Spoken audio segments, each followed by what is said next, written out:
কেমন আছেন সকলে?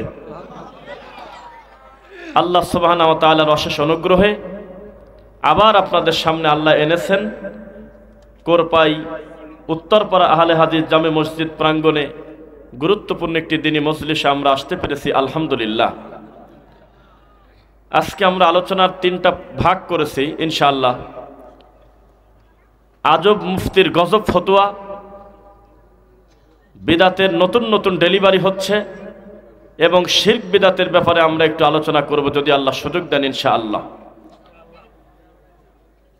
সবসময় মনে রাখবেন, বিদাতপন্থী আলেম ওলামা, শিরকপন্থী আলেম ওলামা, কবর পূজারীরা যতই যাই কিছু করে যাক, একদল পাহারাদার সর্বদা আল্লাহর জমিনে কাজ করবে, তারাই হলো আহলে হাদিস।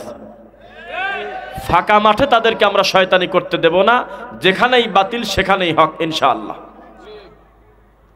গত কালকে সম্ভবত একটা মূলধারার মিডিয়া সহ সবাই আমরা কম বেশি জেনে গেছি, ভাড়া করা পাঠার মতো হিল্লা বিবাহ দেওয়া হচ্ছে 2024 সালে এসে এখনো পর্যন্ত হানাফি মাযহাবে এই নোংরামি চলতেছে।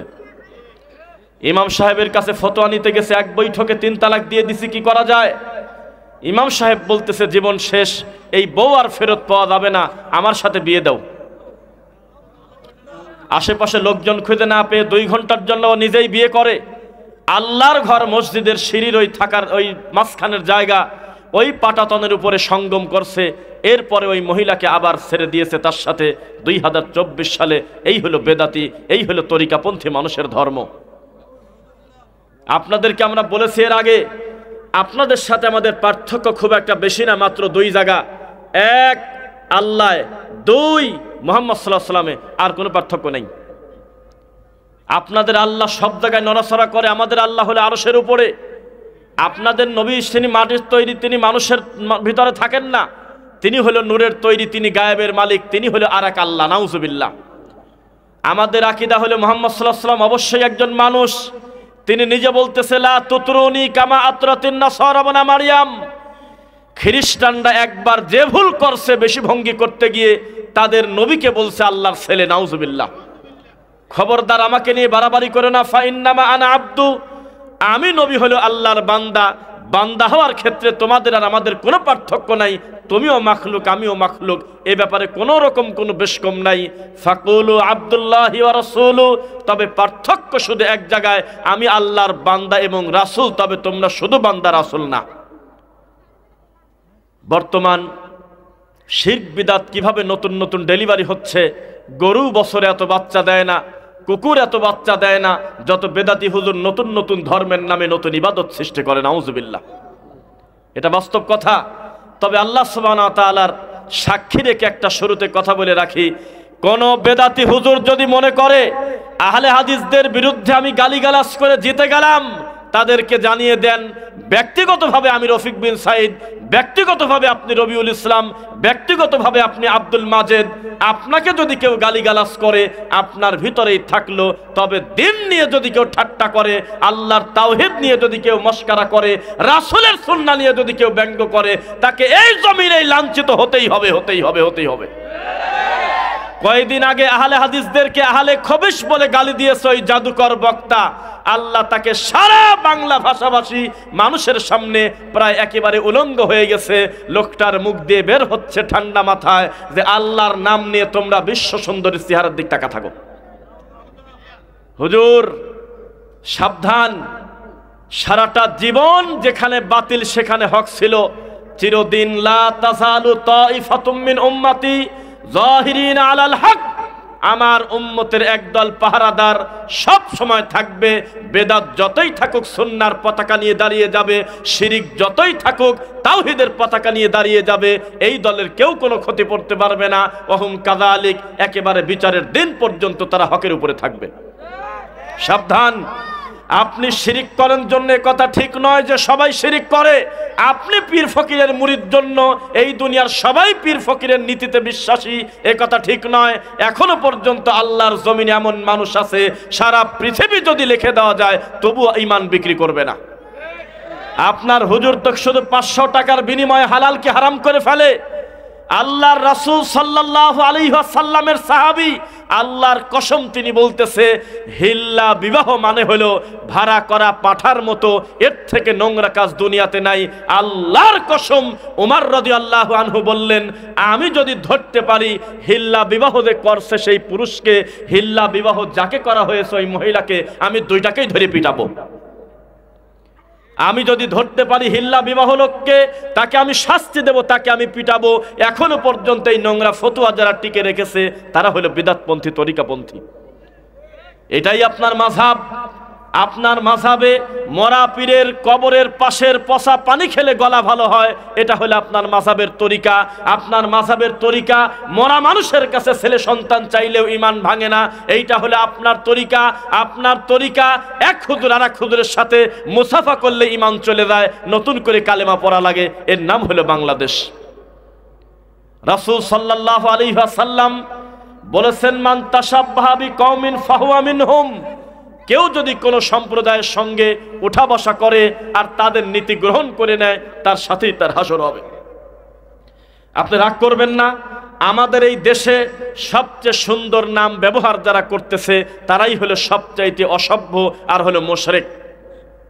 তারা নাম দিয়েছে নিজেদেরকে সুন্নি, তারা নাম দিয়েছে আহলুস সুন্নাহ ওয়াল জামা। কত সুন্দর নাম ব্যবহার করতেছে, বিড়াল দেখে ভয় পায়, নাম রাখছে মুজাহিদ। এগুলো শয়তানি ধর্মের নামে এই দেশে সবচেয়ে বেশি জাল হাদিস, সবচেয়ে বেশি ধর্মকে বিকৃত যারা করেছে তাদের নাম দিয়েছে সুন্নি। তাই আপনাকে একটা কথা বলি, দাওয়াতি কাজ করতে গেলে আমাদের সবচেয়ে আগে বাধা আসে আমাদের বাপ দাদা বোঝে না। এ কথা বলছে কিনা বলেন বলেন। যখনই আপনি হকের দাওয়াত দেন তখন তিনি বলে তোমরাই খালি বোঝো, আমাদের বাপ দাদারা বোঝে না। জিনা বাপ দাদার সব কাজ ঠিক নয়। আমরা আমাদের চোখে দেখেছি আমাদের দাদি রুটি বানিয়ে প্রথম রুটি চালে রেখে দিয়েছে, খায় নাই, এ কাজটা ভালো করে যায় নাই। আমরা দেখেছি 80 ঘরে বাচ্চা ডেলিভারি দিয়ে 40 দিন পর্যন্ত ওই মহিলার কাছে গরুর হাড় থাকছে, দাঁত থাকছে, কাশি থাকছে, লোহা থাকছে, এ কর্ম ভালো করে যায় নাই। আমরা দেখেছি পরীক্ষার আগে হুজুরের কাছে গিয়েছে কলম পড়তে, টাকা দিয়েছে, তাবিজ কিনেছে, এ কাজটা ভালো করে নাই। আমরা দেখেছি আমাদের এলাকায় পীর ফকির যখন ঢুকে গেল তখন শত শত মানুষ তার কাছে গিয়ে পায়ে চুমা খাচ্ছে আর সেজদা দিচ্ছে, এ কাজটা ভালো করে যায় নাই। আমরা দেখেছি 3টা ভাইয়ের ভিতরে 2টা ভাই বিশাল ধনী, এক ভাই হলো গরিব। কি ব্যাপার, কি হলো? কয় যে আমার দাদা জীবদ্দশায় এই 2 ছেলেকে সম্পত্তি বেশি দিয়েছে, এই ছেলেকে ফাঁকি দিয়েছে, এই কাজটা তার ভালো হয় নাই। আমরা দেখেছি মেয়ের সম্পত্তি ছেলেকে লিখে দিয়েছে, ওই মেয়েরা প্রায় ভিক্ষা করে খাওয়ার মতো, আর ছেলে হয়ে গেছে 5 তলা বাড়ির মালিক, এ কর্ম তার ভালো না। আমরা দেখেছি মৃত্যুর আগে তিনি ওসিয়ত করে গিয়েছে, বাজান আমি মরার পরে আমার কবরটা একটু পাকা করে দিও, এই সিদ্ধান্ত তার ঠিক ছিল না। এইরকম অসংখ্য ভুল ভাবনা করে গেছে। আমি সুসন্তান হিসেবে তার এই ভুলটা আমি মানতে রাজি না, আমি সঠিকটা করে তার কবর পিটায় ভেঙে দেব। এর নাম হলো সুসন্তান, ঠিক কিনা বলেন? বাপদাদার সব কথা ঠিক আপনাকে কে বলেছে? এর জমি ওর ভিতরে, ওর জমি এর ভিতরে, যত শয়তানি করে গিয়েছে আগে তার আর হিসাব নাই। এই কর্মের হিসাব দেবে কে বলেন? বলেন যে তারা মেহমানদারি করতো মানুষের বেশি বেশি, এটা একটা গুণ।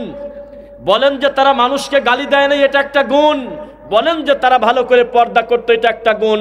তবে বহু খারাপ কাজ করে গেছে হয়তো দিনের বিদ্যা না থাকার কারণে। কিন্তু এই 2024 সালে এসে আমি আমার মোবাইলে যদি লিখি সহিহুল বুখারী, আমি যদি লিখি শামাইলে তিরমিজি, আমি যদি লিখি মিশকাতুল মাসাবি, আল্লাহর নবীর হাজার হাজার হাদিস খুঁজতে মিনিটের ভিতরে আমার 10টা টাকাও খরচ করা লাগবে না, সব কিছু আমার সামনে রেডি। এখন আপনি কিভাবে নতুন রুটি বানিয়ে চালে ফেলে দেন? এই নীতি শরীয়তে চলবে না। দিন যত যাচ্ছে মানুষ সচেতন হচ্ছে।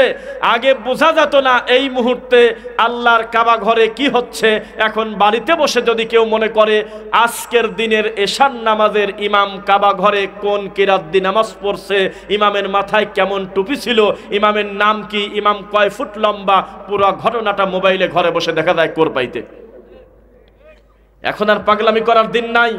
সত্য যখন আসবে তখন বিদআত টিকতে পারবে না। এই দেশে এমনও কিছু হুজুর দেখেছি তারা মন্দির পাহারা দিয়েছে আর মসজিদ ভাঙেছে। তোমার ইমানের কত পাওয়ার আমরা জানি। তোমার ইমানের পাওয়ারে তুমি 30 বছর জর্দা খাও, কোনোদিন তোমার ইমানের ক্ষতি হলো না, আকীদার ক্ষতি হলো না।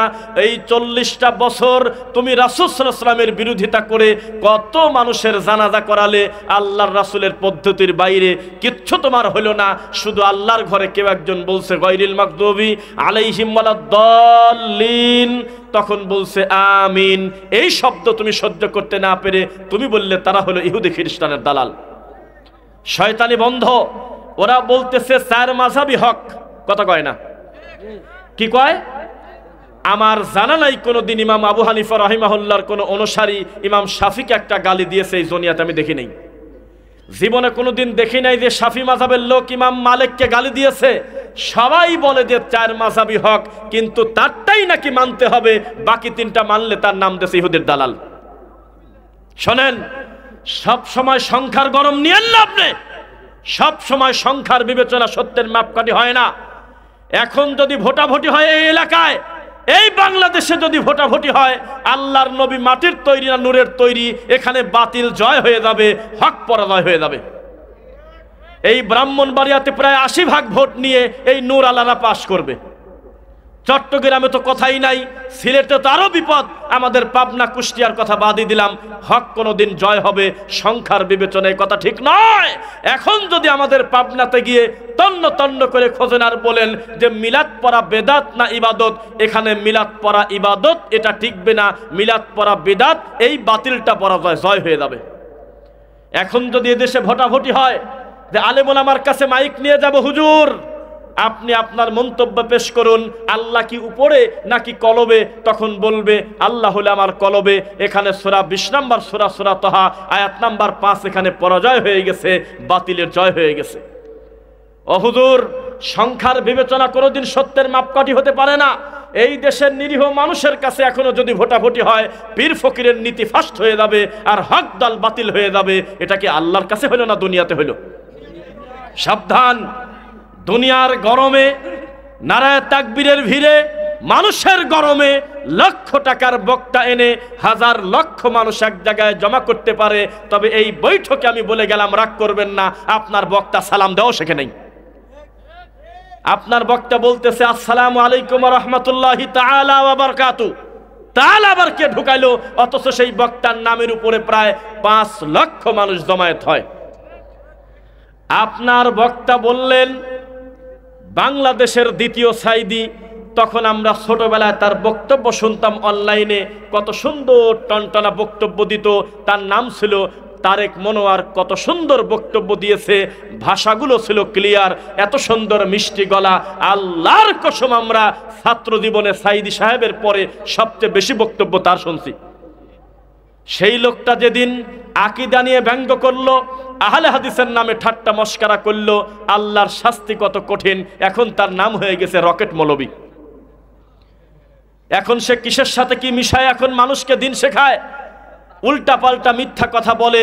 একবার বলে যে রানী এলিজাবেথ হলো নবীর বংশ, একবার বলে যে ডোনাল্ড ট্রাম্পের নাম হাদিসে পাওয়া গেছে, আর একবার বলে যে সিলেটে একটা মসজিদে 3 জন বিড়ি খাচ্ছে, একজন হলো ইমাম, দ্বিতীয়জন হলো সভাপতি, 3 নম্বর জন হলো সেক্রেটারি। এ কথা জীবনে কোনোদিন সত্যি হতে পারে না। সাবধান, আমাদের দিন নিয়ে ঠাট্টা মস্করা করেছিলেন রাগেব হাসান নামে এক মুফতি, তার বাড়ি ছিল কুয়াকাটা। তিনি এই কুয়াকাটা হুজুরকে বসায় রেখে তিনি আল্লাহর নবীর সালাতকে ব্যঙ্গ করে বলছিল, হেতেরা এরকম এরকম করে পাও দিয়ে নামাজ পড়ে। ব্যঙ্গ ঠাট্টা করার কারণে 17,000 কোটি টাকা লুট করার অপরাধে তাকে দীর্ঘদিনের জন্য শাস্তি পেতে হয়। এর নাম হলো দিন নিয়ে ঠাট্টা করার শাস্তি। সাবধান, এক সময় যাদের নামের উপরে রেল লাইন ব্লক হয়ে যেত, লক্ষ লক্ষ মানুষ জমায়েত হতো, এই মানুষজন এখন স্বীকার করতে শুরু করেছে মিলাদ পড়া বেদাত। এই মানুষ অলরেডি বলা শুরু করেছে তাবিজ কবজের নীতি হলো শিরিক। এই মানুষজন ঠিক পেয়ে গেছে।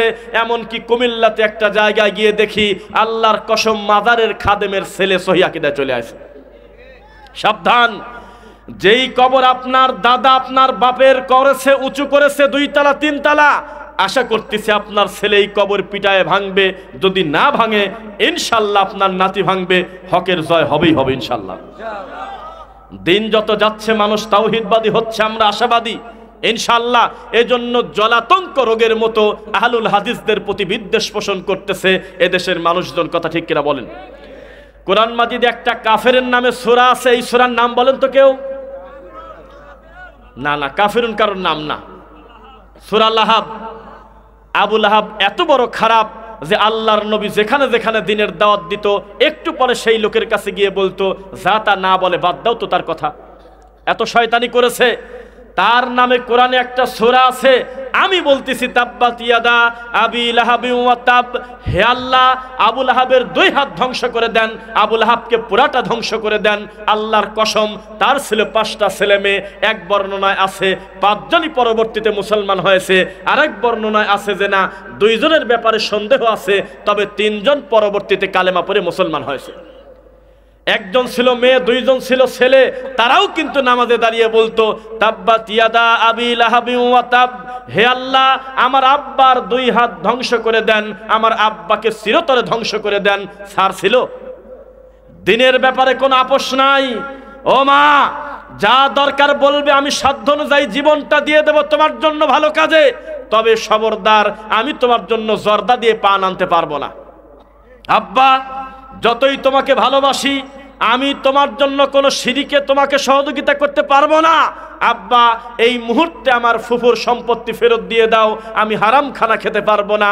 এইভাবে যদি প্রত্যেকটা সন্তান দায়িত্বশীল হতো, আশা করতেছি কিছু পরিবর্তন আল্লাহ নিতেন ইনশাআল্লাহ। ধর্মের নামে ধোঁকাবাজ ফাঁকি কারা দেয় আপনি একটু খেয়াল করবেন। হুজুরের ভিতরে কোনো অনুভূতি নাই, ফিলিংস নাই। এই 2024 সালে এখনো পর্যন্ত তারা ধর্মের নামে মিথ্যা ফতোয়া দিয়ে মানুষকে জাহান্নামের দিকে নিচ্ছে কিনা বলেন? এক এক হুজুরের এক এক গতি। আপনাদের এই কুমিল্লা, চট্টগ্রাম, আমাদের পাবনা জেলা সহ বিশেষ বিশেষ কিছু জায়গায় আজও পর্যন্ত মানুষ এমন মূর্খ রয়েছে যে পীর সাহেব যা বলবে সেটাই ঠিক, আল্লাহ তার নবীর কথা নেবে না। এই জাতির হেদায়েত, জাতির দিন কিভাবে বুঝবেন?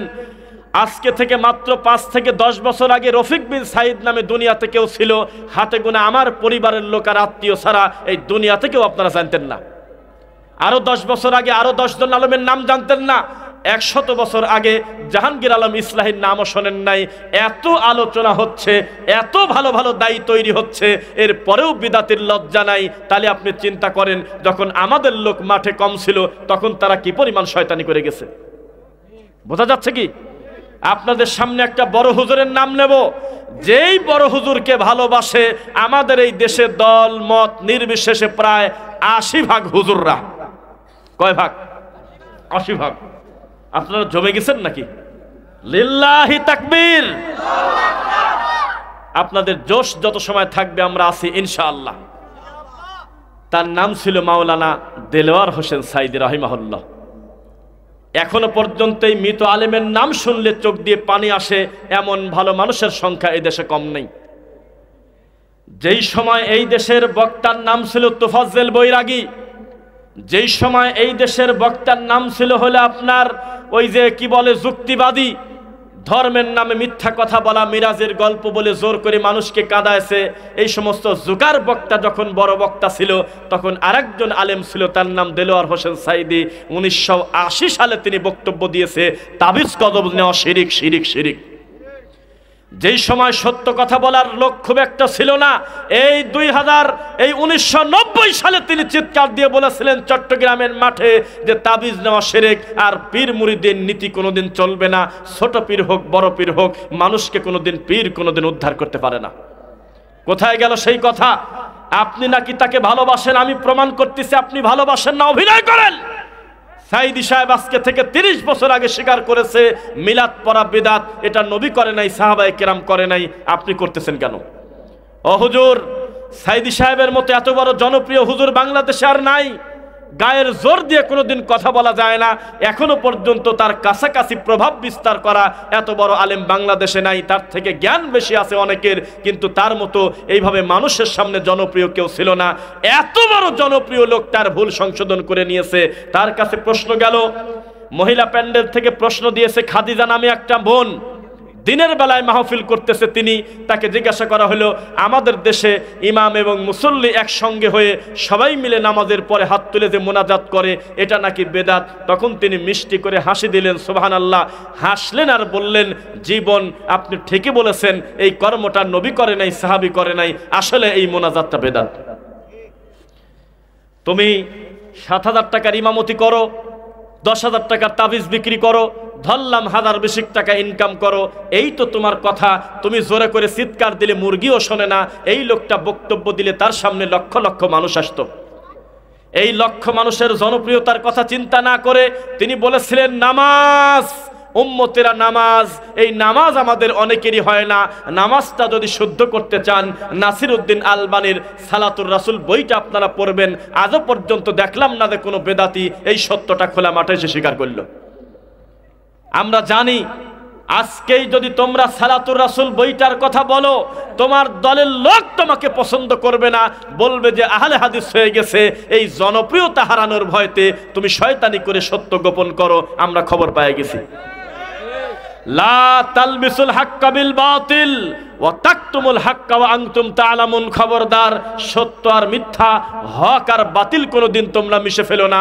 হক হক, বাতিল বাতিল, হালাল হালাল, হারাম হারাম। সুদ খেলে হুজুরের খারাপ লাগে না, কাকড়া খেলে বলে হুজুরের জাজ যায়। আমরা কাকড়া খাওয়ার ভিডিও দিলে হুজুর বলে সি সি, তখনও হুজুরের দাঁত হলে তরমুজের বিচি হাকিমপুর জর্দা খায়।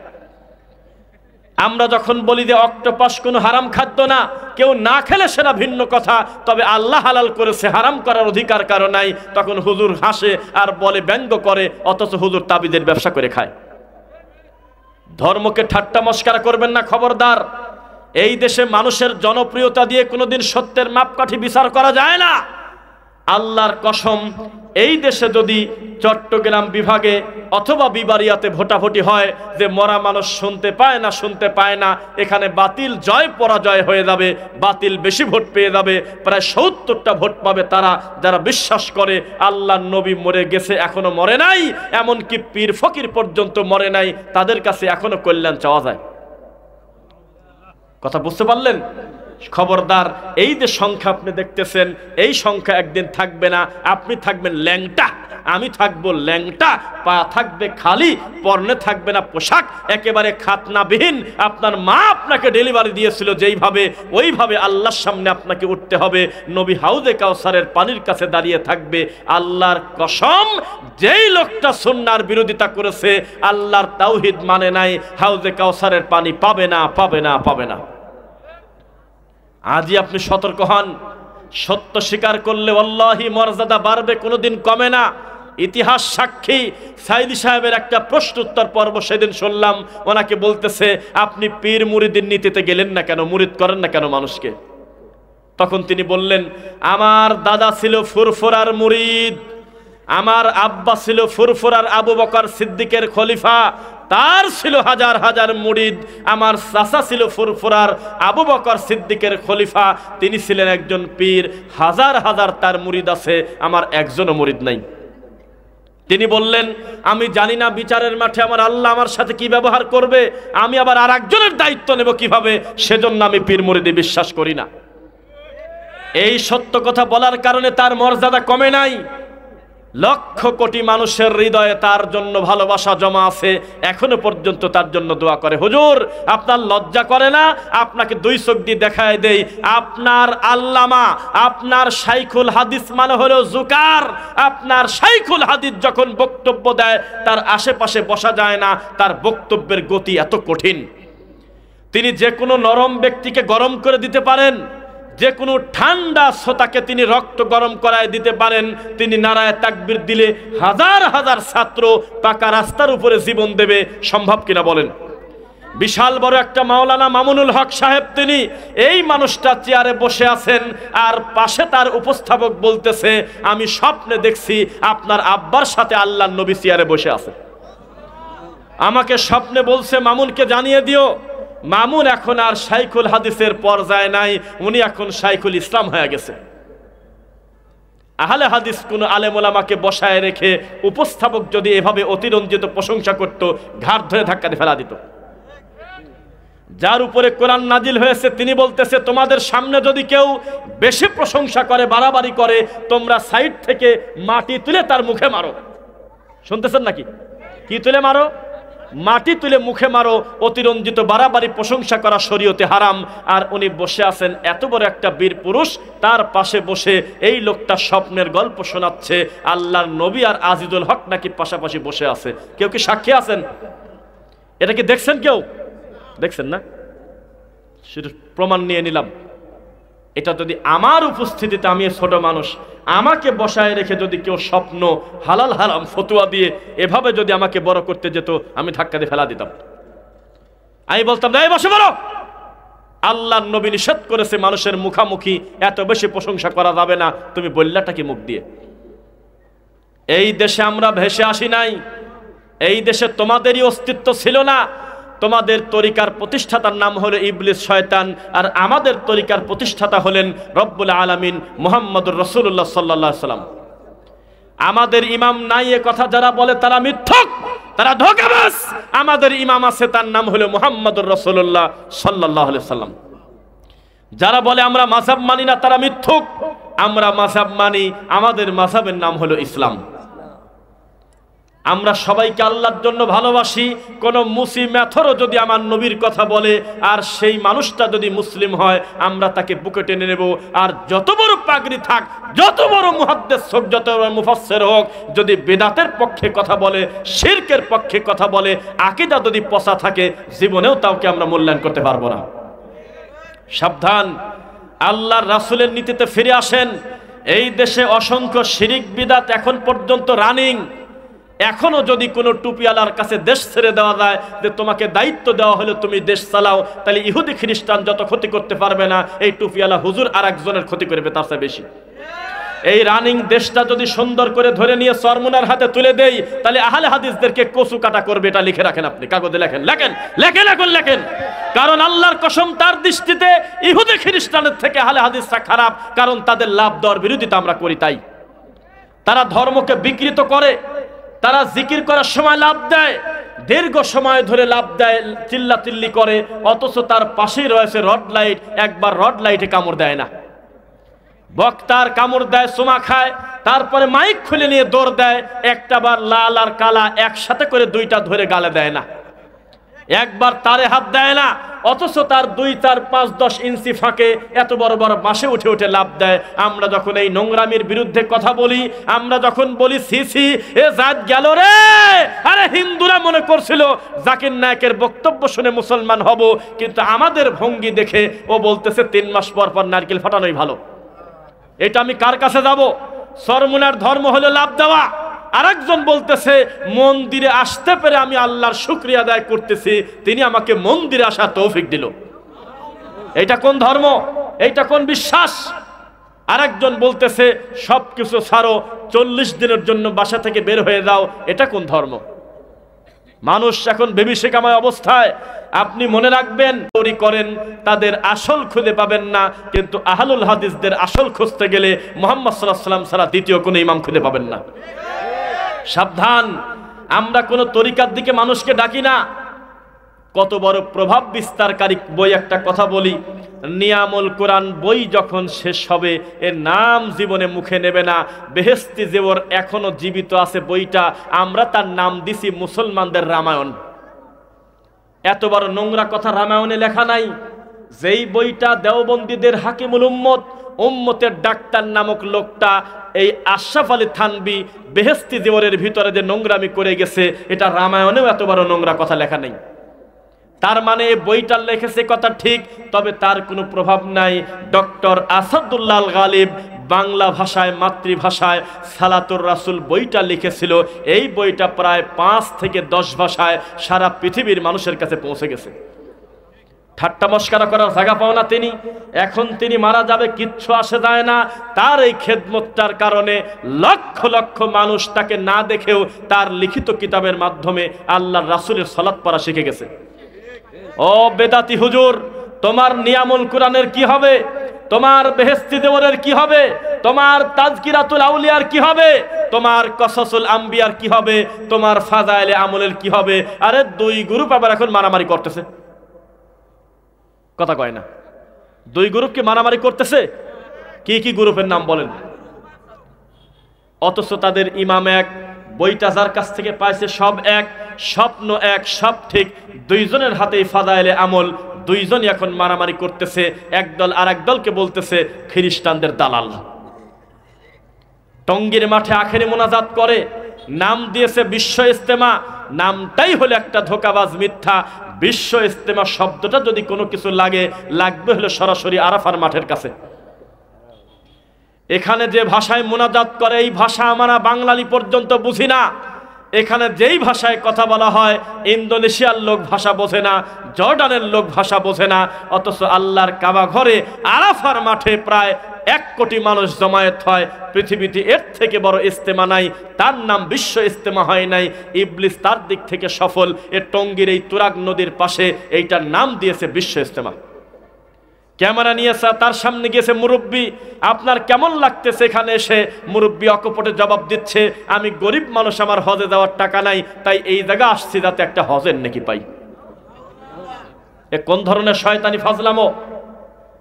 6টা দিন মাঝে মধ্যেই দেখা যায় টঙ্গী ব্রিজের নিচে আব্দুল্লাহপুর সেরাগালি, ওই পাশে কামারপাড়া, ওই পাশে আশুলিয়ার বেরিবাদের রোড, আব্দুল্লাহপুর উত্তরা থেকে শুরু করে স্টেশন রোড থেকে শুরু করে মানুষের জীবনযাত্রা চলাচল এত কঠিন।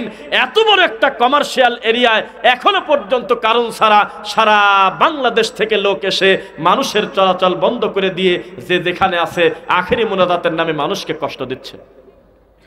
কষ্ট দিচ্ছে কিনা শোনেন, একটা কথা বলি, বাপ মরে যাওয়ার আগে যদি 2 ছেলেকে সম্পত্তি সব লিখে দেওয়ার পরের দিন মরে যায়, আরো যদি তার 2টা ছেলে থাকে, পরবর্তীতে এই যে 2 ছেলে সম্পত্তি বেশি পাইল, তাদের উচিত কি হবে আপনারা মুক্তি বলেন তো দেখি? হ্যাঁ, সমান করে দেওয়া নাকি? যে আমার বাপ ভুল করে গেছে, আমার বাপের কবরের শাস্তি কমানোর জন্য আমরা ইনসাফ করে আমার এই ভগ বঞ্চিত 2 ভাইকে আমরা সুন্দর করে বন্টন করে দেব, ঠিক কিনা বলেন? ঠিক আছে, বুঝলাম যে ওই সময় টঙ্গী ইজতেমার মাঠটা নির্দিষ্ট করে দেওয়া ছিল তবলিগ জামাতের জন্য, কিন্তু আজকের দিনে যদি ইনসাফ করা হয় তাহলে কবর পূজারী সুন্নিরাও 6 দিন পায়, আহলে হাদিসরাও 6 দিন পায়। কারণ সারা বছরই প্রায় পড়ে থাকে, কোনো কাজ কাম নাই, শুধুমাত্র 6 দিন তোমরা আসো। এত বড় একটা দামি জায়গা, এত বড় একটা খোলা মাঠ অকারণে পড়ে থাকবে, এটা বেইনসাফ, বেইনসাফ, বেইনসাফ। তুমি বুঝতে আখেরি মোনাজাতের কত পাওয়ার, তুমি বুঝতে বেদাতির কত বড় পাওয়ার। তুমি যদি এই সুযোগ করে দিতে, ঠিক আছে, যেই দিয়ে যাক সম্পদটা, এটা তো কোনো ব্যক্তির নামের সম্পত্তি না, এটা রাষ্ট্রীয় সম্পত্তি।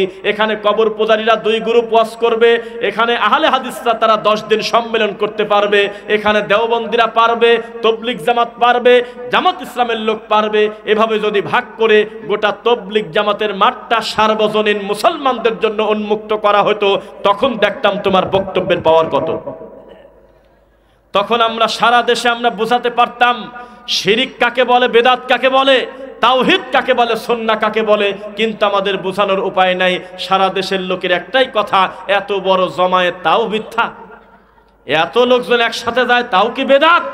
জি, যেদিন থেকে মুখ দিয়ে বের করেছে আল্লাহর কাবা ঘরে সেজদা দিলে 1 লক্ষ রাকাতের নেকি, আর টঙ্গীর এই পেশাব পায়খানার পাশে এই তুরাগ নদীতে 1 রাকাত পড়লে 2 কোটি 88 লক্ষ নেকি। এই কথা বলার সাথে সাথে তারা শয়তানি করতে করতে শয়তান তাদের চোখে পেশাব করে দিয়েছে।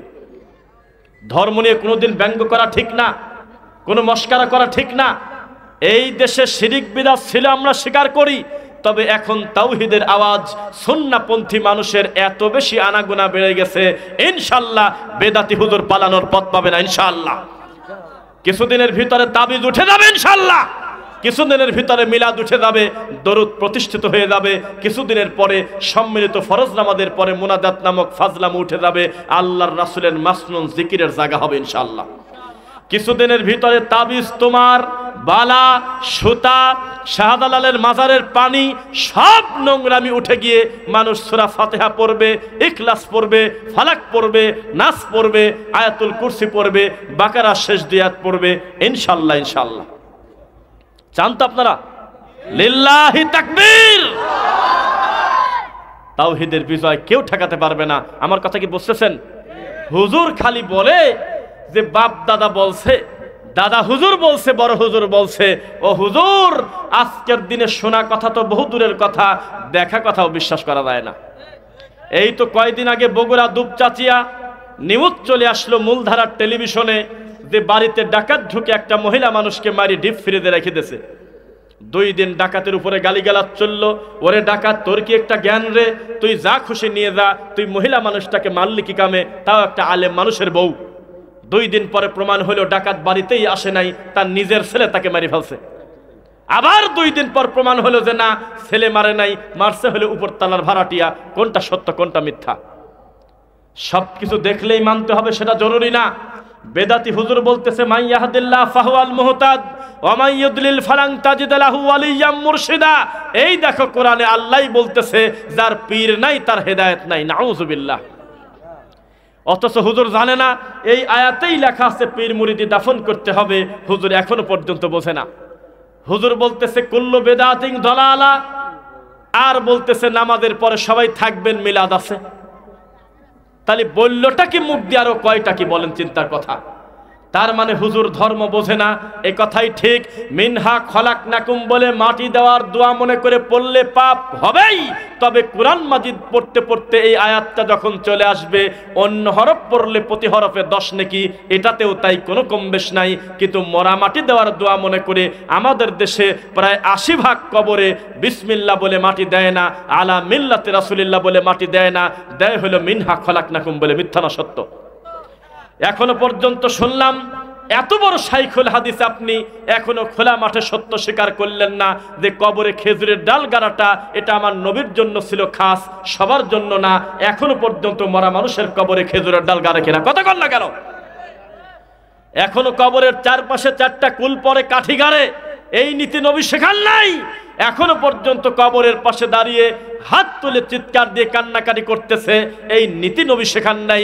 এখনো পর্যন্ত অসুস্থ ব্যক্তির জন্য মিলাদ পড়ে দোয়া হয়, অথচ নিজে নবী পায়ে হেঁটে অসুস্থ ব্যক্তির মাথায় হাত দিয়ে বলেছে আপনার কিছুই হবে না, আল্লাহ আপনাকে সুস্থ করে দেবে। লা বাসা তাহুরান ইনশাআল্লাহ, আযহিবিল বাসি ওয়াশফি আনতা শাফি, লা শিফা ইল্লা শিফাউক, শিফাউল লা ইউগাদিরু সাকামান। এই কথা বলে যদি বাড়িতে চলে আসে 70,000 রহমতের ফেরেশতা, তার জন্য আল্লাহর কাছে ক্ষমা চায়। হুজুর বসে আছে যে বাড়িওয়ালা মিলাদ পড়াবে আর টাকা খাবো আর ঘরে বসে থাকবো, আমি কেন দেখতে যাব? ওইদিকে শয়তান এই ফজিলতের হাদিসটা টানি নিয়ে সূরা হাসরের শেষ 3 আয়াতে লাগা দিয়েছে। এই দাসে পড়ে না কোন কোন ওক্তে? ফজর পড়ে আর মাগরিব পড়ে সূরা বাকারা শেষ 3 আয়াত পড়ে, সূরা হাসরের শেষ 3 আয়াত পড়তেছে। এটা আমরা পড়ি, ওরা আবার মনে করবে হয়তো পড়তে পারি না। হুয়াল্লাহুল্লাযী লা ইলাহা ইল্লাহু আলিমুল গায়বি ওয়াশ শাহাদাতি হুয়ার রহমানুর রহিম, হুয়াল্লাহুল্লাযী লা ইলাহা ইল্লাহু আল মালিকুল কুদ্দুসুস সালামুল মুমিনুল মুহাইমিন আল আজিজুল জাব্বারুল মুতাকাব্বির, সুবহানাল্লাহি আম্মা ইউশরিকুন, হুয়াল্লাহুল খালিকুল বারিউল মুসাউবিরু লাহুল আসমাউল হুসনা, ইউসাব্বিহু লাহু মা ফিস সামাওয়াতি ওয়াল আরদ ওয়া হুয়াল আজিজুল হাকিম। এটা বললে সকালে মারা গেলে নাকি সন্ধ্যা পর্যন্ত তার গুনাহ ক্ষমা হয়ে গেছে। অথচ এই হাদিসটার রাবি হলো খালেদ বিন তহমান, হাদিসটা আছে তিরমিজিতে। হাদিসটা শুধু দুর্বল না, দুর্বলের বাপ দাঈফ জিদ্দান। এরপরেও আমাদের হুজুররা আমল করে, পরিস্থিতি কি করবেন বলেন? নবী সাল্লাল্লাহু আলাইহি ওয়াসাল্লাম বলেছেন সাল্লু ফি নিআলিহিম খালিফুল ইয়াহুদা ওয়ান নাসারা, ইহুদি খ্রিস্টানরা জুতা পায়ের থেকে খুলে ইবাদত করে, তোমরা জুতা পরেই নামাজ পড়ো। আর জানাজাতে ঘোষণা দিচ্ছে তাড়াতাড়ি জুতা খুলে ফেলেন, বলে কিনা? এত ওস্তাদি কিসের? যদি পায়ে নিশ্চিত ময়লা না থাকে, নোংরা না থাকে, তাহলে তিনি জুতা পায়ে দিয়েই সালাত পড়বেন, এটা কোনো দোষের কিছু না। তবে যদিও আল্লাহর ঘরে এখন মোজাইক হয়েছে, টাইলস হয়েছে, এখন ভিন্ন কথা। কিন্তু জানাজার সময় জুতা খুললেন কেন? সহিহ বুখারীর হাদিস সাল্লু ফি নিআলিহিম, তোমরা জুতা পায়ে দিয়েই সালাত পড়ো। আমার নবী জুতা পায়ে দিয়েই নামাজ পড়তে পড়তে একটা পর্যায়ে জুতা খুলে ফেললো। তখন সাহাবীরাও জুতা খুলে ফেললো। আল্লাহর নবী নামাজ সালাম ফিরায় বললেন তোমরা খুললে কেন? তখন সাহাবীরা বললেন আপনাকে অনুসরণ করলাম, আপনি জুতা খুলেছেন সেই কারণে। নবী বললেন জি না, এটা ইবাদত না, এটা আমার জন্য খাস। কেননা জুতা খোলা কোনো হালাল হারামের কিছু না, এটা হলে আমার জুতার নিচে ময়লা ছিল, জিবরাইল আমাকে খুলতে বলেছে তাই খুলছি, তোমরা খুললে কেন? আর যদি ছোটখাটো ময়লা লেগেও যায়, মাটি নিজেই হলো মুতাহির, অন্যকে যে পবিত্র করতে পারে তাকে বলে মুতাহির। ঘষা মাজা করতে করতে এই ময়লা পায়ে আর থাকে না। তো এই জানাজায় যা জুতা খুলল কিনা। এইবার আপনাকে একটু ব্যথা দেই, রাগ করবেন না। ইদানিং এক একটা জানাজা হয়েছে এক একটা রাজনৈতিক মঞ্চ। লাশ সামনে রেখে ভোট চাচ্ছে, মিথ্যা বলছি না? মাইয়ের সামনে রেখে বক্তব্য দেয়। যেভাবে জালসা মাহফিল আগে হয়তো আমরা বক্তা, আমরা জোকারের মতো বসে থাকতাম, এই ক্যাশিয়ার, সেক্রেটারি, সভাপতি, বিশেষ অতিথি, খেতা, বালিশ, নারী, ভুড়ি, এ কত পদের লোক বক্তব্য দিত। মানুষ বিরক্ত হয়ে উঠে চলে যেত যে বক্তা উঠবে কোন সময়। এখন এটা হয়তো একটু কমছে, কিন্তু জানাজার সময় লাশ সামনে রেখে এখন নতুন নতুন করে ভোট চাচ্ছে মানুষের সামনে। সাবধান, একজন জুলুম করার কারণে যদি তার পতন হয়ে থাকে, আপনিও যদি আবার জুলুম করেন, আপনার কপালে তাই হবে। আমরা দেখেছি এই দেশে এমন দুর্নীতি হয়েছে, দুর্নীতির নাম আসলেই হয়েছে 1000 কোটি প্লাস, 200 কোটির নামই নাই। এত অন্যায় হয়েছে, কথা আমরা স্বীকার করি। জালসা মাহফিল গুলো অনুমতি নিতে হতো মুসলমানের বাচ্চা বলে অনুমতি নেব, যে দেশে 90% উপরে মুসলমান। থানায় গিয়ে বলতে হতো জালসা কি করতে পারবো, ইবলিস বলতো না। এই শয়তানি দূর হলেও আশা করতেছি আপনি নতুন করে আর জুলুম করবেন না, আপনার পরিস্থিতি কিন্তু একই রকম হবে। রাগ করছেন নাকি? জানাজার সামনে বক্তব্য হবে না। এখন সিরিয়ালে কিছু বিদাতের নাম বলি, এরপরে বক্তব্য শেষের দিকে যাব। খবরদার, মাইয়েত সামনে রেখে, লাশ সামনে রেখে কোনো ভাষণ হবে না। লা আজান আজান হবে না, ওয়ালা ইকামা ইকামত হবে না, ওয়ালা নেদা ডাকাডাকি হবে না, ওয়ালা রুকু রুকু হবে না, ওয়ালা সুজুদ সিজদা হবে না। একবারে ডাইরেক্ট নামাজে দাঁড়িয়ে যাবে। তবে ওয়ারিশ হিসেবে 2টা কথা বাকি আছে। 1, ক্ষমা করে দিয়েন আপনারা যদি কোনো ভুল করে। 2, দেনা পাওনা থাকলে আমাদেরকে বলবেন, আমরা মিটায় দেব। কিন্তু লাশ সামনে রেখে যদি কেউ আসসালামু আলাইকুম বলে 2 মিনিট বক্তব্য দেয়, 2 মিনিটই তার পাপ হবে। ও হুজুর, এত বড় টানা কষ্টের রোদের ভিতরে হাজার হাজার মুসল্লিকে কষ্ট দিয়েছেন, আপনি টাইম দিয়েছেন হলো বাদ জোহর, প্রায় 2:30 বেজে গেছে, এখন আপনার বাদ জোহর শেষ হলো না। এত মানুষকে বসায় রেখে কষ্ট দিচ্ছেন, দাঁড়ায় রেখে টানা রোদের ভিতরে। যখন ইমাম সাহেব বলতেছে আল্লাহু আকবার, আর ইমামের মাথার উপরে ঠাডা পড়ছে, আর ওর হাতে টাইম নাই। 1 ঘন্টা বক্তব্য দিল, সময় হলো, এখন সূরা ফাতিহা পড়ার টাইম নেই। সব ঠিক আছে, সূরা ফাতিহা ইবলিস চুরি করে নিয়ে চলে গেছে। এর নাম হলো শয়তানের কুমন্ত্রণা। বেদাত যেখানে শুরু হবে, সুন্নাহ সেখানে উঠে যাবে। শিরিক যেখানে চালু হবে, আল্লাহর তাওহীদ সেখানে জায়গা পাবে না। এই মানুষের কি পরিমাণ লজ্জাহীন হলে ৭৩,০০০ টাকা দিয়ে বক্তা এনেছে, আগে দিতে হয়েছে ৪০,০০০। জায়গার নাম হলো রংপুর ঝুলার পার। সেই মাহফিলে বক্তা বলতেছে আব্দুল কাদের জিলানীর, এটা সুর দিয়ে দিয়ে বলি নাকি বলেন? হ্যাঁ, তাই বলা যায়। এত সুন্দর মিষ্টি কণ্ঠ, চিৎকার দিয়ে কান্না করতে করতে এসে বলল, ওরে আব্দুল কাদের জিলানী, আমার আব্বা হুজুর কেবলা যান, এই মাত্র আমার বউটাকে আজরাইল নিয়ে চলে গেছে। মানে ওরা তো মালাকুল মউত কয় না। আমার স্ত্রীর জানটা কবজ করে আজরাইল নিয়ে গেছে। 3টা ছোট ছোট এতিম বাচ্চা কান্নাকাটি করে, আপনি আমার স্ত্রীকে এনে দেন। তখন আব্দুল কাদের জিলানীর মানে লেগে গেল, এত বড় সাহস কিভাবে পায়? আমার অনুমতি ছাড়া এই গ্রামের ভিতর থেকে কোন হিসেবে জাননি চলে যায়, কত দূর গেল ধর। পিছনে পিছনে দৌড়াতে দৌড়াতে কিছুতেই থামে না। পিছন থেকে জোরে জোরে চিৎকার দিচ্ছে, দাঁড়া। কয় যে না, আমি দাঁড়াবো না, চলে যাবো। মানে দাদা নাতির খেলা চলতেছে। একটা পর্যায়ে আব্দুল কাদের জিলানী সহ্য করতে না পেরে হাতটা লম্বা করে একটা জোরে করে থাবা মারে। একটা ব্যাগের উপরে হাতটা লাগিয়ে ব্যাগটা ছিঁড়ে যায়। ওই ব্যাগের ভিতরে ওই দিন প্রায় 30,000 মানুষ মরেছে। ওই দিন অ্যাক্সিডেন্টে, গাড়ি চাপাতে, পানিতে ডুবে, বিভিন্নভাবে যত মানুষ মারা গেছে সব লাশ ছিল ব্যাগের ভিতরে, ব্যাগে করে নিয়ে যাচ্ছে। কিন্তু জোরে করে থাবা দেওয়ার কারণে ব্যাগটা ছিঁড়ে বেশিরভাগ রূহ পড়ে গেল। এ পর্যন্ত বললে তো তাও একটা কথা ছিল, বুঝতাম যে রামায়ণের গল্প।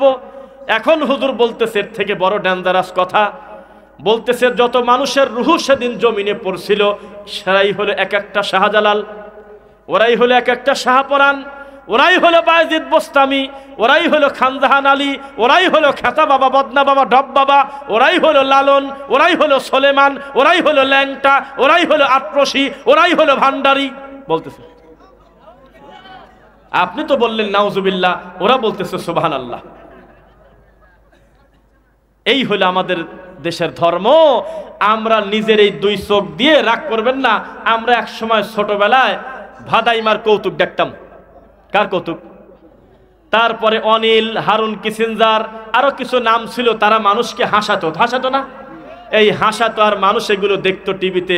এখন তারা বেশিরভাগ লোক বাঁচি আছে, তবে তাদের খাওয়া নাই, তাদের আর জোকারি খাওয়া নাই। কেননা এই ডিপার্টমেন্টটা নিয়ে এনেছে কুমিল্লার হুজুররা। এক এক হুজুর এক এক ভঙ্গি করে বক্তব্য দেয়। শুধু যদি লেখেন বাংলা হুজুরের গান, দেখবেন যে 100-র উপরে আলেম পাবেন যারা অন্তত এক একজন 10টা হিন্দি গান নকল করে বাংলা গান করে। যদি লেখেন বাংলা হুজুরের ডিজে গান, দেখবেন যে হুজুর মানুষ স্টেজে এসে জিকির করতেছে, আল্লাহর নাম নিয়ে না, কয় যে হিম হে জিকির বলতেছে। আমার উজুর শাহ কই গেল রে? আর আলাউদ্দিন জিহাদির মতো একটা হুজুরের কাছে এত বড় নোংরা কথা শুনতে হবে জীবনে ভাবি নাই। বলতেছে উজুরি শাহকে তোমরা কি চেনো? উজুরি শাহ হলো সে যেই লোকটার বাড়ি ছিল ব্রাহ্মণবাড়িয়া, যিনি ওযু করার সময় হাত, মুখ, গলা, কান মাসেহ করার পাশাপাশি তিনি তার ভিতরের পেটের নাড়ি ভুঁড়ি পর্যন্ত ধুয়ে আর একবার পেটের মধ্যে ভরে দিত। এই ব্রাহ্মণবাড়িয়াতে পেটের নাড়ি ভুঁড়িকে বলা হয় উজুরি, এই জন্য তার নাম হয় সে উজুরি শাহ। সামনের শ্রোতা বলতেছে সুবহানাল্লাহ। এই তো বক্তব্য, এই তো তোমার ওয়াজ। আর একটা হুজুর, একটা পীর আছে মনে হয়, আল্লাহ ক্ষমা করুন, এই লোকটার মুখ ভেংসি করে করে বডি ল্যাঙ্গুয়েজ হলো একটা জুকার। এ মানুষকে ব্যঙ্গ করে করে ওয়াজ নসিহত করে, তার নামের পরে আছে হলো পীর সাহেব। এই লজ্জা কোথায় রাখবেন?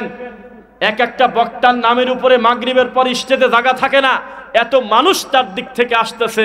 মনে রাখেন শরীয়তের দৃষ্টিতে হুজুর হলো জুকার, আর তার সামনে হলো সার্কাসের বানর। ভালো মানুষরা খারাপ কথা শুনবে না, অহেতুক বক্তব্য দেবে না। তিরমিজির হাদিস, কেউ যদি মানুষ হাসানোর জন্য মিথ্যা কথা বলে, লোক মজা দেওয়ার জন্য ঠাট্টা মস্কারা করে, তার জন্য জাহান্নাম, তার জন্য জান্নাত হারাম। সাবধান, এখনো সময় আছে। পুলিশ আপনাকে খুঁজে বের করবে, তারপরও ধরা দিবেন জিনা। নিজে নিজে থানায় গিয়ে বলেন ধরা পড়ে গেছি, ধরেন আমাকে, ধরে নেন, আমি ভুল করছি, ক্ষমা করেন। আশা করতেছি আপনার শাস্তি যদি নাও কমে অন্তত বাড়বে না। আর যদি 3 বছর আপনাকে পুলিশ খোঁজাখুঁজি করার পরে পায়, থানায় গিয়ে বিচার কি হবে তা জানি না, তবে ধরার পরে ক্যালসিয়াম ছোটায় দেবে একবার বাড়ি। এখনো সময় আছে। বিদাতি কান ধরে বলো আর জীবনে মিলাদ পরে খাবো না, অটো চালিয়ে খাবো। একদিন অটো চালালে প্রায় 1000 টাকা রুজি হয়, পেডেলও মারা লাগে না, মেশিনে টানি নিয়ে চলে যাচ্ছে।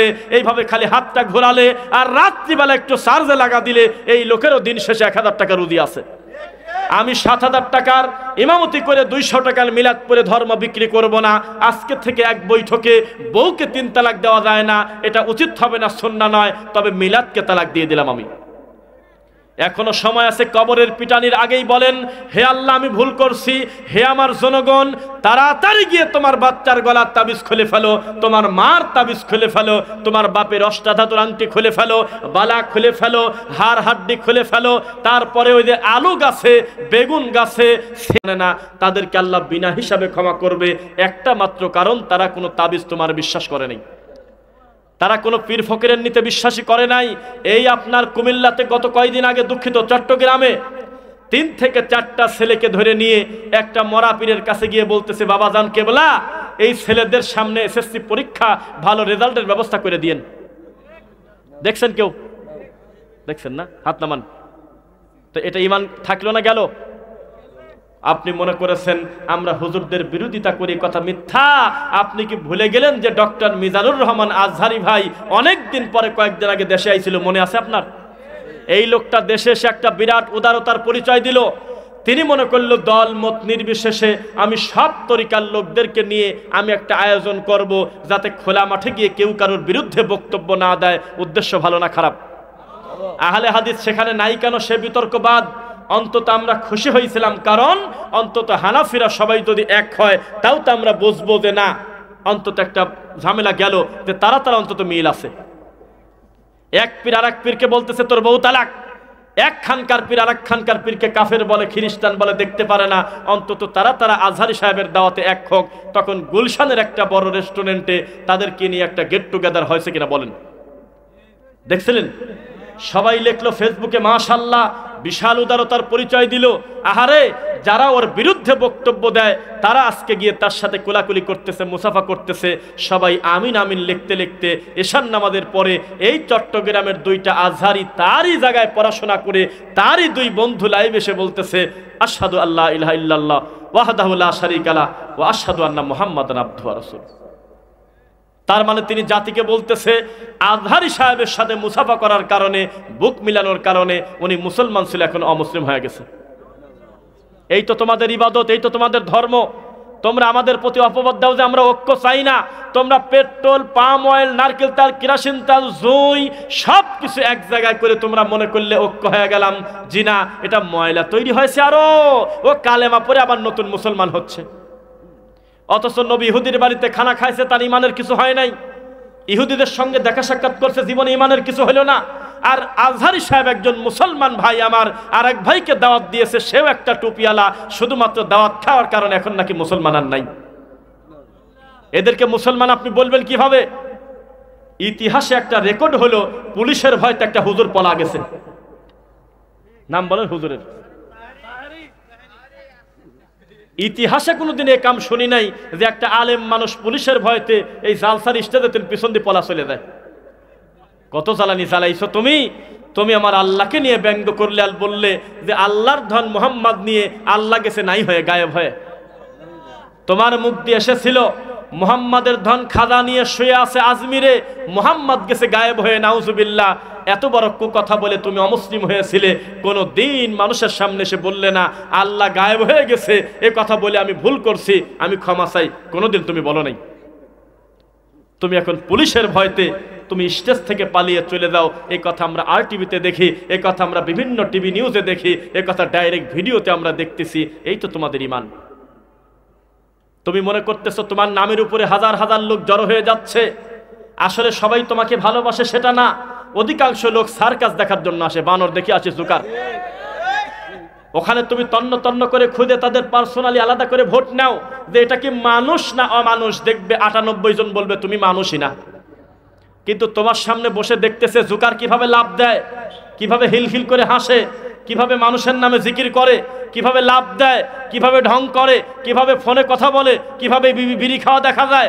এই সকম শয়তানি দেখার জন্য মাঝে মধ্যে আমাদের ভাইরাও কাছে যায়। তুমি এভারেজে গুনে বলতেছো আমাদের সবই সুন্নি। সস্তা কথা নয়। এখনো তাওহীদবাদীরা যদি চিৎকার দেয় বাতিল বলাতে পারবে না ইনশাআল্লাহ, তো সস্তা কথা নয়। ওরা খায় গরুর পেশাব, ওরা খায় গরুর গোবর, আমরা খাই গরুর কলিজা। কি কথা বোঝা যাচ্ছে? তো ভয়ের কিছু আছে? তো কবর পূজারীরা চায় হলো মরা মানুষের কাছে, আমরা চাই রব্বুল আলামিনের কাছে, যার কাছে চাইলে একই নদীর মাছ থেকে রাস্তা হয়, আবার ওই নদী আবার ভাগ করে পানিতে ডুবায় মারার ক্ষমতা যার আছে তিনি হলো আল্লাহ। আমরা সেই আল্লাহকে ছাড়া কাউকে ডরাই না, যিনি ইউনূস আলাইহিস সালামকে মাছের পেটে রাখছিলেন। ওই আল্লাহ ছাড়া কাউকে আমরা ভয় করি না। যেই আল্লাহ সাবাতু আবওয়াব, 7টা বড় বড় দরজায় চাবি লাগানো নাই, খালি তালা ঝুলতেছে, এত বড় তালা খুলে চাবি ছাড়া খুলে দিয়েছে, সেই আল্লাহকে ভয় করি। এখনো যদি হক আর বাতিলের যুদ্ধ হয়, ইনশাআল্লাহ হকের জয় হবে ইনশাআল্লাহ। সাবধান, সংখ্যার বিবেচনা কোনোদিন সত্যের মাপকাঠি হতে পারে। রাত বেজে গেছে হলো 10:49। আমরা খুব বেশি সময় আপনাদের কষ্ট দেব না, কিছু কথা একটু মনোযোগ দিয়ে শোনেন। কথা বোঝা যাচ্ছে? সারা বাংলাদেশে দাওয়াতি কাজ করতে করতে যেই মাঠে এসে বক্তব্য দিয়ে খুব কমফোর্ট ফিল করি, তার ভিতরে আজকের একটা করে না কোনো কমিটির লোক ভাষণ দেয়, না কোনো উপস্থাপক বেশি ডিস্টার্ব করে, না কোনো কালেকশনের নামে মানুষকে কষ্ট দেওয়া, শুধু প্লেন বক্তব্য হয়। বক্তার সংখ্যাও 2 থেকে 3 জন মাত্র, সবাই আমরা মন ভরে 2টা কথা বলতে পারি, আলহামদুলিল্লাহ। এই দেশে একবারের বেশি 2বার মেম্বার হওয়াটা কঠিন। আজকে যাকে ভালোবাসতেছে কাল তাকে মাথার থেকে লাফ দিয়ে নামায় দেয়, মিথ্যা না সত্য? সে জায়গায় আল্লাহ আমাকে পরপর 2বার আনলো। অন্তত এই কথা স্বীকার করি, ভালো কথা শোনার মানুষ আজও দুনিয়াতে আছে, আলহামদুলিল্লাহ। ইনশাল্লাহ এই মাঠে দাওয়াতি কাজ হবে, হতে হতে গোটা বুড়িচং কুমিল্লার এইটা হবে একটা দাওয়াতের সর্বোচ্চ বড় মার্কাজ ইনশাআল্লাহ। দোয়া করবেন। সামনে দিন আসতেছে, তাওহীদের প্রচার প্রচারণা হবে।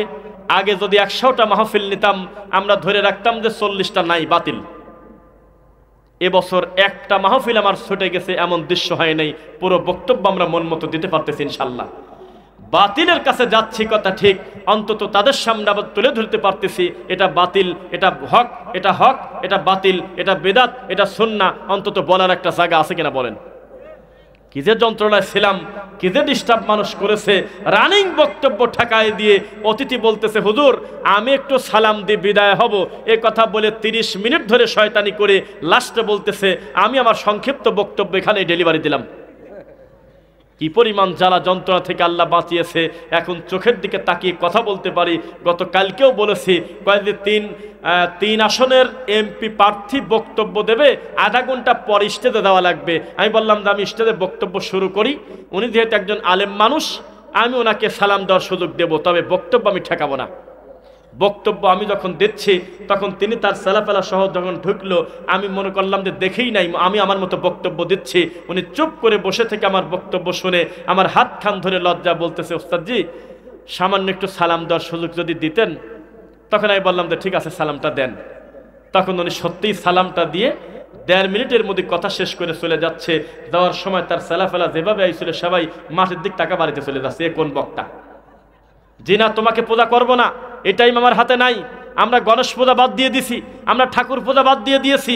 মানুষকে পূজা করতে করতে এই দেশের হুজুররা একজন মহিলাকে বলছে আপনি হলো জান্নাতি মহিলা।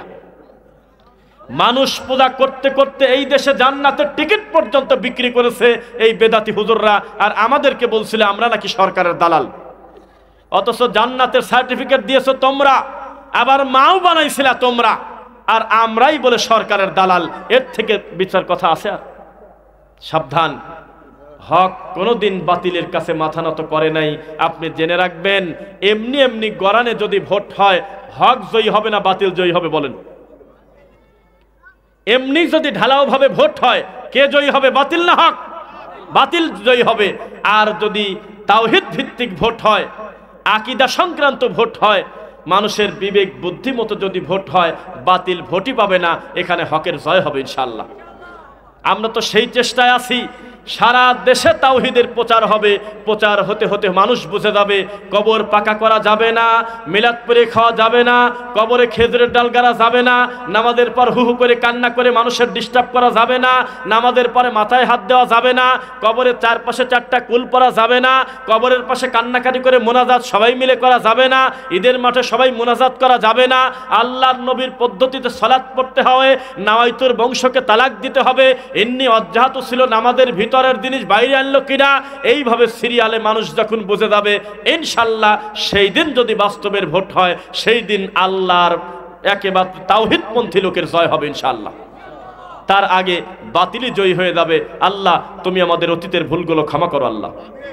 এত সুন্দর প্রোগ্রামটা যারা টাকা দিয়ে, বুদ্ধি দিয়ে, শ্রম দিয়ে, মেধা দিয়ে, জায়গা দিয়ে যেভাবে সহযোগিতা করেছে, আল্লাহ তুমি কবুল করো। সর্বদা মনে রাখবেন, ইমানের ক্ষতির থেকে বড় ক্ষতি এই পৃথিবীতে নাই। আছে? আমার কিন্তু আজকে মোবাইলটা চোরে নিয়ে গেছে। আমি 1 সেকেন্ড আমার বক্তব্যে, আমার বডি ল্যাঙ্গুয়েজ আমি আপনাকে বোঝাবো না। আমার এখন পর্যন্ত ওই বিষয় আমি মাথায় নেই। কারণ এটা দুনিয়া, এটা দিন না। এটা যদি হারিয়ে যায় আবার আল্লাহ সহজ করে দেবে। কিন্তু একবার যদি অন্তরে আকীদা নষ্ট হয়ে যায়, একবার যদি শয়তান শিরিক ঢুকায় দিতে পারে, বেদাত ঢুকাতে পারে অন্তরে, আর নতুন করে পরিবর্তন হওয়া খুব কঠিন আছে। কথা বুঝলেন নাকি বলেন? সেজন্য এই মহাসড়কের পাশে এত সুন্দর একটি প্রোগ্রাম গত কয়েক বছর যাবৎ, 20 বছর, সুবহানাল্লাহ, 20তম, মানে আজকের বছর বাদেও আরো 19 বার আল্লাহ এই মাঠে কথা বলার সুযোগ বিভিন্ন সময় আলেমদেরকে দিয়েছিলেন। আল্লাহর কাছে আমরা অন্তর থেকে দোয়া করি আমাদের এই ভাইদেরকে যেন আল্লাহ দিনের জন্য কবুল করে। উক্ত মাহফিলে যিনি সভাপতিত্ব করেছেন মাওলানা মোহাম্মদ মুসলিউদ্দিন, তিনি নিজেই একজন আলেম মানুষ। আলহামদুলিল্লাহ, যোগ্য মানুষকে তার যোগ্য চেয়ার দেওয়া হয়েছে। আল্লাহ কবুল করুন, আল্লাহুম্মা আমিন। এরপরে সহসভাপতি ছিলেন মোহাম্মদ তাজুল ইসলাম, সভাপতি আমাদের এই মসজিদের জনাব মোহাম্মদ সাহেব আলী সাহেব, প্রধান অতিথি হিসেবে ছিলেন। বিশেষ অতিথি ছিলেন ডাক্তার আশরাফুল মতিন সাগর। এরপরে আয়োজনে ছিলেন আমাদের প্রিয় মাওলানা মোহাম্মদ আব্দুস সাত্তার সাহেব, মাওলানা মোহাম্মদ মুজিবুর রহমান, মোহাম্মদ ওহিদুর রহমান মেম্বার, এবং উপস্থাপনা করেছেন আমাদের ভাই নাম কি সাইফুল ইসলাম ভাই, যিনি উপস্থাপনা করতে করতে আল্লাহর ইচ্ছায় আমার এই মোবাইলের ঝামেলাটা মোটামুটি সেম 2টা তুলে দিয়েছে আলহামদুলিল্লাহ। অন্তত এটা একটা বড় খেদমত আল্লাহ তার মাধ্যমে নিলেন। আল্লাহ আমার ভাইদেরকে তুমি দিনের জন্য কবুল করো।